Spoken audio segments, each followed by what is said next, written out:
कैसे देखते हैं इस बार असम के चुनाव को आप लोग? वहाँ काफ़ी जो है आदिवासी समाज के लोग हैं। मुख्यमंत्री हेमंत सोरेन का स्वागत, अभिनंदन वहाँ की जनता कर रही है।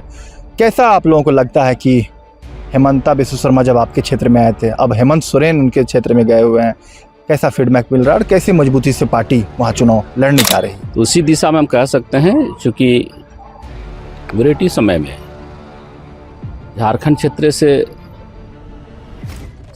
सैकड़ों के तादाद पर, लाखों के तादाद पर यहाँ के आदिवासी लोगों को चाय बागान में काम करने के लिए लिया गया था। और आज भी वहाँ आदिवासी लोग वर्षों से अपनी जो मांग रखे हैं, उस मांग को वहाँ की सरकार अनदेखा कर रही है। दिसुमगुरु शिबू सोरेन के ही समय से असम और झारखंड के लिए उन्होंने संघर्ष किया। आज गुरुजी हम लोग के बीच में नहीं रहे, उसके सुपुत्र आज इस राज्य का मुख्यमंत्री हैं और असम गए हुए हैं। उम्मीद है आने वाला समय में जो ये असम का विधानसभा चुनाव होना है, उस चुनाव में झारखंड मुक्ति मोर्चा काफ़ी दमखम के साथ अपनी प्रत्याशी उतार करके वहाँ चुनाव लड़ेगी। और इस बार बेहतर प्रदर्शन करते हुए असम में भी हम लोग झारखंड मुक्ति मोर्चा का खाता खुलते हुए। तक मुख्यमंत्री हेमंत सोरेन की जिस तरीके से लोकप्रियता बढ़ी है पूरे देश में, विश्व पटल पर जिस तरीके से आदिवासी चेहरे में मुख्यमंत्री हेमंत सोरेन का नाम है, क्या उसका लाभ जो है वहाँ की जनता समझेगी? और जो हक अधिकार की बात आप लोग करते हैं कि आदिवासियों को हक अधिकार कैसे मिले, आप लोग यहाँ महिलाओं को मजबूत करने के लिए मैया सम्मान योजना चला रहे हैं, वहाँ भी कोई ऐसी योजनाएं होंगी जिसका लाभ आप लोग वहाँ तक पहुँचाएंगे वहाँ के लोगों तक? क्योंकि बार बार पिछले दिनों में आप लोग मांग के योजना की जहाँ तक बात है, झारखंड में हेमंत सोरेन जी ने मैया सम्मान योजना का शुरुआत किया, जो आज देश में पूरे इसका अनुसरण हो रही है। और जितने भी जगह झारखंड के बाद में चुनाव हुई है देश में, सारे जगह भारतीय जनता पार्टी ने झारखंड के मैया सम्मान योजना को वहाँ लागू करने की दिशा में जनता के बीच में चुनाव के पहले बात को रखी थी, पर आज तक उसको अमल नहीं। विधायक जिस तरीके से आज प्रोटेस्ट कर रहे हैं, बोल रहे हैं डीजे नहीं बजाने दिया जाता है, हिंदुओं के पर्व पे ही जो है डीजे बजाने की रोक लगाई जाती है, मुहर्रम में, सरहुल में नहीं रोक लगती है। ये एक आरोप सरकार पर तुष्टीकरण की राजनीति का आरोप लगा रही है। कैसे देखते हैं ये भाजपा के विधायक? पिछले दिन आपका दादा गाना काफ़ी सुपर हिट हुआ था, कला से काफ़ी प्रेम है आपको। क्या लगता है कि कलाकारों के लिए इतना अच्छा नेचर है हमारे पास झारखंड में, बाहर के कलाकार कैसे यहाँ शूटिंग के लिए आए, उस देश में क्षेत्र में सरकार आपकी काम करने जा रही है कलाकारों के लिए, लगता है कि करने की ज़रूरत है आप चूँकि कला से अंदर जितने भी अन्य प्रदेश है, उस प्रदेश के साथ अगर हम झारखंड को भी जोड़ें तो झारखंड में कला के प्रति असीम संभावनाएं हैं। और झारखंड कलाओं की ये एक राज्य है, तो हम भी एक कला प्रेमी ही हैं। और मेरी भी एक छोटी सी जो एल्बम काफ़ी सुपर हिट हुई है, हाँ, नशा चढ़ाओ जन के नाम से एक हम एल्बम बनाए थे, रिलीज हो गए। हाँ, तो उस एल्बम में भी विपक्ष के लोगों ने काफ़ी प्रतिक्रियाएं दी थी। नशा आपने यूज। झारखंड में बेहतरीन प्रदर्शन करने के बाद अब असम में मुख्यमंत्री हेमंत सोरेन इस वक्त कैंपेन कर रहे हैं। आपको याद होगा जब झारखंड में चुनाव था तो असम के जो मुख्यमंत्री थे हेमंता बिस्व शर्मा झारखंड में काफ़ी मेहनत करते हुए नजर आ रहे थे। अब हेमंता के गढ़ में हेमंत सोरेन पहुंच गए हैं। इस पूरे मसले पर बातचीत करने के लिए झामुमो के वरिष्ठ विधायक इस वक्त दशरथ गगरई हमारे साथ मौजूद हैं। दशरथ दा, कैसे देखते हैं इस बार असम के चुनाव को आप लोग? वहाँ काफ़ी जो है आदिवासी समाज के लोग हैं। मुख्यमंत्री हेमंत सोरेन का स्वागत, अभिनंदन वहाँ की जनता कर रही है। कैसा आप लोगों को लगता है कि हेमंता बिस्व शर्मा जब आपके क्षेत्र में आए थे, अब हेमंत सोरेन उनके क्षेत्र में गए हुए हैं, कैसा फीडबैक मिल रहा है और कैसी मजबूती से पार्टी वहाँ चुनाव लड़ने जा रही है? चूँकि असम की जहाँ तक बात है, असम और झारखंड की लगभग वर्षों पुरानी एक संबंध रही है। ऑल असम स्टूडेंट्स यूनियन से जो आसू करके एक संगठन वहाँ काम करती है, और उसी के तर्ज पर झारखंड में भी ऑल झारखंड स्टूडेंट्स यूनियन की गठन हुई थी। दोनों की मांग लगभग एक ही है। असम वाले ऑल असम स्टूडेंट्स यूनियन आज भी अलग राज्य की मांग को लेकर के, आदिवासियों की दर्जा प्राप्त करने को लेकर के आंदोलनरत हैं, और झारखंड है आज उनसे आगे बढ़ी है। यहाँ इस लड़ाई को हम लोग आगे मुकाम तक पहुँचाए और बिहार से अलग कराने में झारखंड हम लोग नया प्रांत पाए हैं। तो उसी दिशा में हम कह सकते हैं, चूँकि वैरायटी समय में झारखंड क्षेत्र से सैकड़ों के तादाद पर, लाखों के तादाद पर यहाँ के आदिवासी लोगों को चाय बागान में काम करने के लिए लिया गया था। और आज भी वहाँ आदिवासी लोग वर्षों वर्षों से अपनी जो मांग रखे हैं उस मांग को वहाँ की सरकार अनदेखा कर रही है। जहाँ तक चुनाव की बात है, निश्चित रूप से स्वतंत्र रूप से चुनाव होती है। भारत में सबको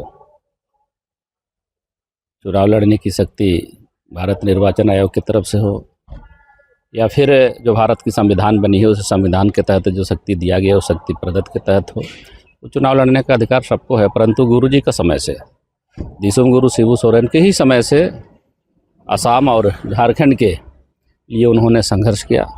आज गुरु जी हम लोग के बीच में नहीं रहे, उसके सुपुत्र आज इस राज्य का मुख्यमंत्री हैं और असम गए हुए हैं। उम्मीद है आने वाला समय में जो ये असम का विधानसभा चुनाव होना है, उस चुनाव में झारखंड मुक्ति मोर्चा काफ़ी दमखम के साथ अपनी प्रत्याशी उतार करके वहाँ चुनाव लड़ेगी और इस बार बेहतर प्रदर्शन करते हुए असम में भी हम लोग झारखंड मुक्ति मोर्चा का खाता खोलते हुए हम लोग आदिवासियों को वहाँ जो वर्षों से मांग करते जो आ रही है वो मांग नहीं मिल रहे, उस मांग को असम सरकार के समक्ष रख करके वहाँ के आदिवासियों को हम लोग हक अधिकार उनको दिलाने का काम करेंगे। क्या लगता है कि मुख्यमंत्री हेमंत सोरेन की जिस तरीके से लोकप्रियता बढ़ी है पूरे देश में, विश्व पटल पर जिस तरीके से आदिवासी चेहरे में मुख्यमंत्री हेमंत सोरेन का नाम है, क्या उसका लाभ जो है वहाँ की जनता समझेगी? और जो हक अधिकार की बात आप लोग करते हैं कि आदिवासियों को हक अधिकार कैसे मिले, आप लोग यहाँ महिलाओं को मजबूत करने के लिए मैया सम्मान योजना चला रहे हैं, वहाँ भी कोई ऐसी योजनाएँ होंगी जिसका लाभ आप लोग वहाँ तक पहुँचाएँगे वहाँ के लोगों तक? क्योंकि बार बार पिछले दिनों में आप लोग मांग किए थे कि असम के जो चाय बागान में जो लोग हैं, मजदूर हैं, उनको लाभ दिया जाए, यहाँ वापस लाया जाए, इस पर विचार किए जाए। कई तरह के कानून बनाने को लेकर चर्चाएं होंगी, योजनाओं का लाभ पे चर्चा होंगी। चूँकि मैया सम्मान योजना की जहाँ तक बात है, झारखंड में हेमंत सोरेन जी ने मैया सम्मान योजना का शुरुआत किया, जो आज देश में पूरे इसका अनुसरण हो रही है। और जितने भी जगह झारखंड के बाद में चुनाव हुई है देश में, सारे जगह भारतीय जनता पार्टी ने झारखंड के मैया सम्मान योजना को वहाँ लागू करने की दिशा में जनता के बीच में चुनाव के पहले बात को रखी थी, पर अब तक उसको अमल नहीं कर पाया है।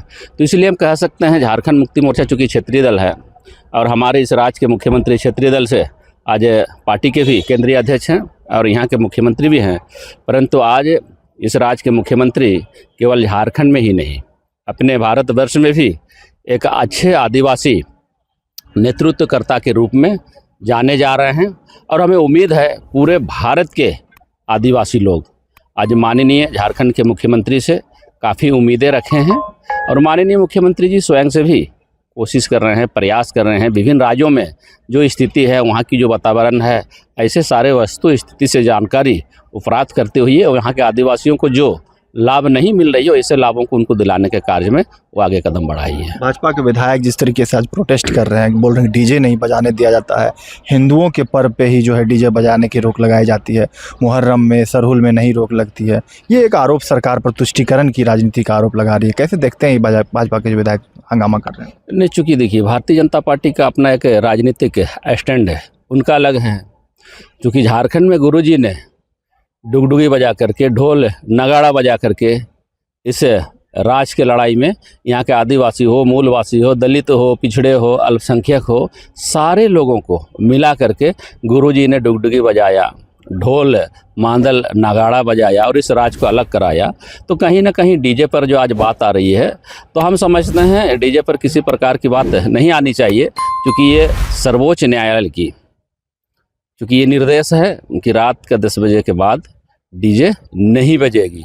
और डीजे भी जो बजती है उसका वॉल्यूम जो होती है, उस वॉल्यूम को भी कोड किया गया है, उस कोड से हाँ ऊपर ना बजे। अब डीजे आज इस प्रकार से बजाया जा रहा है, चाहे मेरा ही परिवार में क्यों ना शादी हो, डीजे का कोई किसी प्रकार का मापदंड बजाने में नहीं रही है। इसलिए इस पर सर्वोच्च न्यायालय ने संज्ञान लिया है और वो सारा मापदंड तय किया हुआ है, डीजे बजे, परंतु डीजे जो बजाने का एक मापदंड है, उस पैमाना के आधार पर डीजे बजाया जाए। डीजे बजाने में कहीं पर भी प्रतिबंध नहीं है। और भारतीय जनता पार्टी अगर कह रही है कि नहीं, ये झारखंड सरकार जो है डीजे बजाने नहीं दे रही है, ये चूँकि उनका अपना स्टैंड हो सकती है, क्योंकि यहाँ सभी जाति धर्म के लोग, सभी जाति समुदाय के लोग झारखंड में रहते हैं। इसलिए झारखंड की सरकार, हेमंत सोरेन की सरकार सभी जाति वर्गों के लिए सोच रखी है और सभी जाति वर्गों का अलग अलग पर्व है, अलग अलग त्यौहार है, सभी लोग अपने अपने हिसाब से पर्व त्यौहार का आनंद लेते हैं।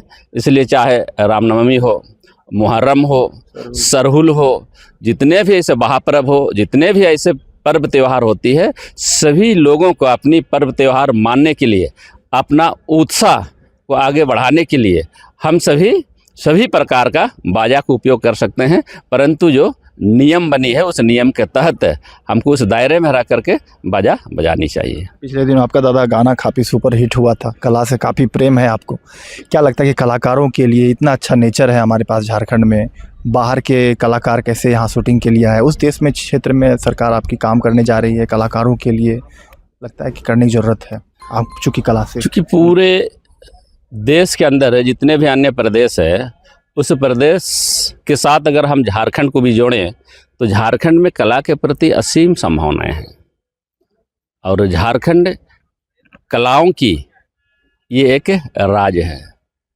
तो हम भी एक कला प्रेमी ही हैं और मेरी भी एक छोटी सी जो एल्बम काफ़ी सुपर हिट हुई है, हाँ, नशा चढ़ाओ जन के नाम से एक हम एल्बम बनाए थे, रिलीज हो गए। हाँ, तो उस एल्बम में भी विपक्ष के लोगों ने काफ़ी प्रतिक्रियाएं दी थी। नशा आपने यूज कर लिया, परंतु नशा ठीक है, नशा का शब्द तो है, तो नशा जो है हमारे हो समुदाय में उसको हम लोग नशा के रूप में उसको नहीं मानते हैं। प्रेम को हम लोग आगे, चाहे पति पत्नी के रूप में हो, माँ बेटा के रूप में हो, भाई बहन के रूप में हो, एक दूसरे का जो प्रेम होती है उस प्रेम को बढ़ावा देने के उद्देश्य के साथ में इस गाना को हम लोग तैयार किए हैं। तो इसलिए हमेशा से विपक्ष के लोगों ने, चाहे आप मनोरंजन के लिए कीजिए या अपने शरीर में अपने तन को ढांकने के लिए कपड़ा पहनिए या किसी भी प्रकार का थोड़ी सी अच्छे अगर हम मकान बना करके रहने का हम प्रयास करें, तो इन लोग हमेशा से इन चीज़ों पर आलोचनाएं करते हैं। इन लोग चाहते हैं कि झारखंड के लोग, यहाँ के आदिवासी, मूलवासी, दलित, पिछड़े इसी प्रकार से पिछड़े रहें, यहाँ के लोग आगे नहीं बढ़ें। ये विपक्ष का और भारतीय जनता पार्टी का मानसा रही है। आपके नाम के लेकर भी दादा विवाद हो गए थे कि सर्टिफिकेट अलग है या दशरथ गगराई के नाम का कोई और व्यक्ति है, उस पर क्या कहना चाहेंगे? नहीं, ये चूँकि बहुत बड़ी चीज़ नहीं है। अगर नाम के प्रति उन लोग को इतना ही चिंता है तो आज देश का प्रधानमंत्री को हम लोग नरेंद्र मोदी जी के नाम से जानते हैं, और आज देश का प्रधानमंत्री का नाम बहुत से कम लोग उनको जानते हैं। क्योंकि हम जिस प्रकार से कहना चाहेंगे, नरेंद्र मोदी, नरेंद्र भाई दामोदर दास मोदी, तो कोई तो नरेंद्र भाई दामोदर दास मोदी नहीं कहते हैं, सब कोई नरेंद्र मोदी कहते हैं। तो इसलिए नाम कोई बड़ी चीज़ नहीं है। पर उपनाम जो होती है ना, तो उपनाम हमारा कृष्णा रखा गया है, सभी लोग हमको कृष्णा से जानते हैं। और जो हम पढ़े हैं, अपना जो पढ़ाई लिखाई हुआ दशरथ गगराई के नाम से है, इसलिए नाम कोई बड़ी चीज़ नहीं है। काम को देखा जाए, सत्र ठीक ठाक चल रहा है दादा, क्षेत्र के विकास के कार्य को ठीक ठाक चल रही है।